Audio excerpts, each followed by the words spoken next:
ರಾಜ್ಯದ ಜನ ಸಂಕಷ್ಟದಲ್ಲಿದ್ದಾರೆ, ರೈತರು ಸಂಕಷ್ಟದಲ್ಲಿದ್ದಾರೆ, ಕಾನೂನು ಸುವ್ಯವಸ್ಥೆ ಅತ್ಯಂತ ಹದಗೆಟ್ಟ ಸ್ಥಿತಿಗೆ ಬಂದಿದೆ. ಬೆಂಗಳೂರಿನಂತ ಊರಾಗ ಹಾಡು ಹಗಲೇ ಡೇಲೈಟ್ ರಾಬರಿ ಆಗ್ತದೆ. ಡೇಲೈಟ್ ರಾಬರಿ ಏನು ಅಂದ್ರೆ ಆಮೇಲೆ ಹಿಡಿದ್ವಿ ಮಾಡಿದ್ವಿ ಅಂತ ಹೇಳ್ತಾ ಇದ್ದಾರೆ. ಯಾರು ದುಡ್ಡು ಬಂದದ ಯಾವುದು ಏನು ಹೇಳಿಲ್ಲ. ಸರ್ಕಾರಕ್ಕೆ ಆಡಳಿತದ ಕಡೆ ಲಕ್ಷ್ಯ ಕಮ್ಮಿ ಆಗಲಿಕ್ಕೆ ಈ ತರದ ಹಲವಾರು ಘಟನೆಗಳು ಉದಾಹರಣೆ ಆಗಿದಾವೆ. ಬೆಂಗಳೂರಿನಲ್ಲಿ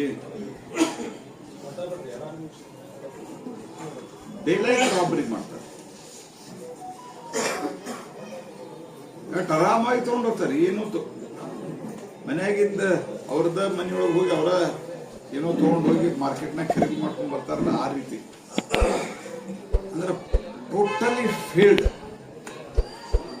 ಯಾಕಂದ್ರೆ ಸರ್ಕಾರದ್ದು ಗಮನ ಇಲ್ಲ ಮತ್ತು ಪೊಲೀಸ್ ಇಲಾಖೆಯಲ್ಲಿ ಬ್ರಹ್ಮಾಂಡ ಭ್ರಷ್ಟಾಚಾರ. ಎಲ್ಲ ಕಾಂಗ್ರೆಸ್ಸಿನ MLAಗಳು ಚೀಟಿ ಕೊಡೋದು ಟ್ರಾನ್ಸ್ಫರ್ ಮಾಡಿಸೋದು, ಇದೊಂದು ದಂಧೆ ಆಗಿದೆ.